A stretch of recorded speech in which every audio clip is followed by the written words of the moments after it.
Assalamualaikum warahmatullahi wabarakatuh. Sahabat Mugio Bejo dimanapun berada, semoga kita selalu dalam lindungan Allah Subhanahu wa Ta'ala, dimudah lancarkan segala aktivitasnya, rezekinya, kesehatan, kesuksesan, dan dikabulkan segala doa harapan kita semua. Amin. Sahabat Mugio Bejo yang dirahmati Allah, pada video kali ini kami akan membahas tentang benda yang biasa digunakan sebagai media santet yang berbahaya. Simak video ini hingga akhir agar Anda tidak salah memahami dengan apa yang saya informasikan. Semoga channel ini bisa menjadi tempat Anda akan menemukan inspirasi, motivasi, dan solusi dari beragam perspektif untuk berbagai masalah kehidupan. Biarpun di zaman modern seperti ini, tetap tidak bisa kita pungkiri bahwa masih banyak praktik-praktik kejahatan halus, yakni kejahatan yang memanfaatkan kekuatan gaib metafisika, seperti santet atau guna-guna. Secara umum, tujuan dari santet atau guna-guna adalah untuk mengacaukan kehidupan targetnya, mulai dari kehidupan pribadi seperti finansial, kesehatan, dan asmara. Namun, ada juga yang memanfaatkan ilmu ini sebagai sarana pemikat atau pengasihan. Efek dari ilmu santet ini sangatlah dahsyat, bisa membuat target kehilangan nyawanya. Santet dikirim dengan bantuan makhluk gaib yang biasa disebut dengan banaspati atau juga dengan jin yang berbentuk manusia kelelawar. Berikut benda yang paling umum digunakan untuk santet. 1. Bungkusan kain berwarna putih. Jika Anda menemukan bungkusan kain berwarna putih di sekitar tempat tinggal atau tempat usaha Anda, maka segera buang ke sungai dan jangan pernah membukanya. Bungkusan putih tersebut biasanya berisi segenggam tanah kuburan. Biasanya tanah tersebut diambil dari kuburan orang yang mati karena tidak wajar, terutama orang yang mengakhiri hidupnya sendiri. Santet tanah kuburan ini akan mengundang si empunya tanah untuk datang sehingga akan bikin lokasi tersebut menjadi sangat angker, terlihat gelap, dan biasanya dipakai sebagai penghancur rumah tangga atau penghancur rezeki tempat usaha Anda. 2. Rajah. Rajah merupakan rangkaian tulisan, gambar, dan simbol-simbol tertentu. Biasanya dibuat dengan huruf Arab gundul. Sebuah rajah berisi untaian mantra atau doa yang dipercaya memiliki kekuatan magis. Namun, tidak semua rajah dipergunakan untuk mengirim santet. Ada juga yang dipakai untuk perlindungan, pengasihan, pelarisan, dan lain sebagainya. Sebuah rajah bisa dituliskan di atas lembar kertas, kain, kulit binatang, bahkan bisa dipakai sebagai tato permanen di kulit Anda. Rajah yang dipergunakan untuk mengirim santet biasanya secara senyap akan diendapkan di sekitar properti Anda. Rajah tersebut akan memunculkan makhluk-makhluk gaib yang akan menghambat datangnya rezeki ataupun mengusik kehidupan pribadi Anda. Oleh sebab itu, jika Anda menemukan rajah yang tidak tahu asal-usulnya di rumah ataupun tempat usaha Anda, maka langkah terbaiknya adalah dengan membakarnya sampai menjadi abu. 3. Buhul. Buhul santet kebanyakan terbuat dari kain mori atau kain kafan yang di dalamnya terdapat suatu media yang bisa didiami makhluk halus.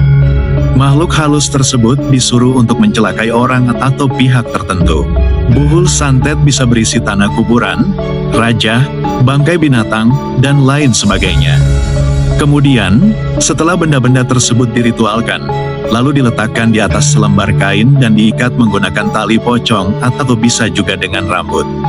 Tali temali tersebut merupakan sebuah penghubung gaib yang saling terikat dan terkoneksi antara jin negatif dengan orang yang menjadi targetnya. Sehingga, jika ingin terbebas dari pengaruh buhul santet ini, cara yang paling ampuh adalah dengan melepas ikatan buhul tersebut. Namun, sayangnya buhul santet biasanya diletakkan di tempat-tempat yang sangat tersembunyi dan tidak disadari. Paling banyak biasanya dikubur di dalam tanah. Jika Anda menjumpai ikatan tali temali semacam buhul tersebut, sebaiknya lepas ikatannya kemudian bakar atau bisa juga dilarung ke sungai. Meskipun buhul tersebut belum tentu terhubung dengan Anda, namun bisa jadi Anda sudah menyelamatkan nyawa orang lain. 4. Boneka. Ada bermacam boneka yang biasa digunakan media santet.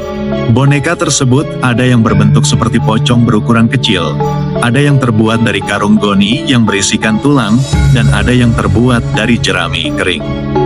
Boneka santet tersebut secara gaib akan terhubung dengan target melalui sebuah ritual yang di dalamnya melibatkan barang atau benda kepunyaan dari si target seperti rambut, kuku, darah, pakaian, foto, dan yang paling penting adalah nama lengkap dan tanggal kelahirannya.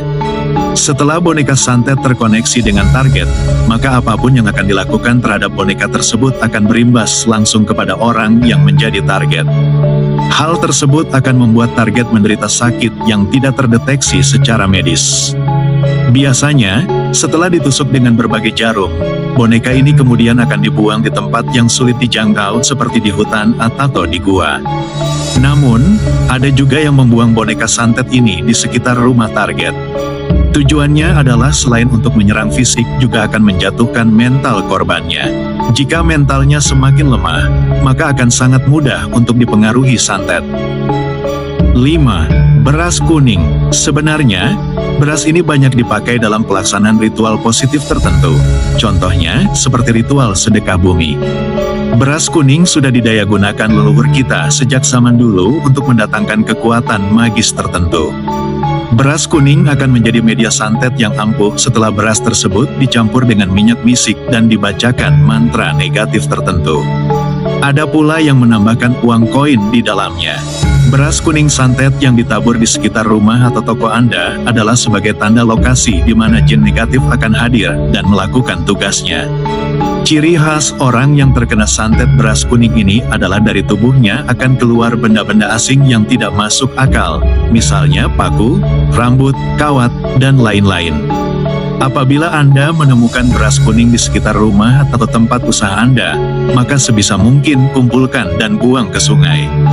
Kemudian sirami tempat di mana Anda menemukan beras kuning tadi dengan air cucian beras yang sudah didoakan lebih dahulu. 6. Binatang berbisa. Binatang berbisa di sini banyak macamnya. Contohnya adalah kelabang, ular, kalajengking, dan lain-lain. Binatang ini akan muncul pada waktu-waktu khusus seperti menjelang maghrib, tengah malam, atau pada pasaran-pasaran Jawa tertentu, dan biasanya juga diiringi dengan bau-bauan mistis. Hal tersebut merupakan pertanda kuat bahwa jin yang diperintah untuk mencelakakan Anda sudah berada di dalam rumah. Pada beberapa kasus, binatang berbisa tadi akan menghilang secara misterius. Binatang yang berbisa ini keluar dari sosok jin santet. Ada salah satu dari sosok jin ini yang menyerupai kuntilanak, namun ketika dia membuka mulutnya, maka banyak kelabang yang keluar dan berjatuhan di lantai. Jika Anda menemukan kejadian seperti ini, mengusir atau membunuh binatang tersebut bukanlah sebuah solusi yang baik karena Anda harus melakukan pembersihan dan pemagaran gaib terlebih dahulu. Secara awam, cara mengatasi santet sebenarnya sangatlah mudah. Selain mendekatkan diri dengan Tuhan, memiliki hati dan pikiran yang tenang juga akan membantu Anda dalam melawan santet. Memilih alas tidur yang tidak terlalu tinggi juga akan melindungi Anda dari santet. Dan jika Anda senang dengan laku ritual, maka puasa weton atau hari kelahiran juga bisa memperkuat benteng spiritual Anda. Menjaga ucapan dan tindakan juga akan sangat membantu Anda agar jauh dari santet. Demikian yang dapat saya sampaikan tentang beberapa benda yang biasa digunakan sebagai media santet. Jika ada kata atau suatu hal yang kurang berkenan, saya mohon maaf sebesar-besarnya. Untuk sahabat Mugio Bejo yang sudah mengikuti video ini hingga akhir, saya doakan semoga selalu mendapatkan keberuntungan, kesuksesan, dan kemakmuran. Tetap semangat mencari rezeki berkah barokah. Amin. Mugio Bejo, selalu bejo, dan bejo selalu menyertaimu. Wassalamualaikum warahmatullahi wabarakatuh.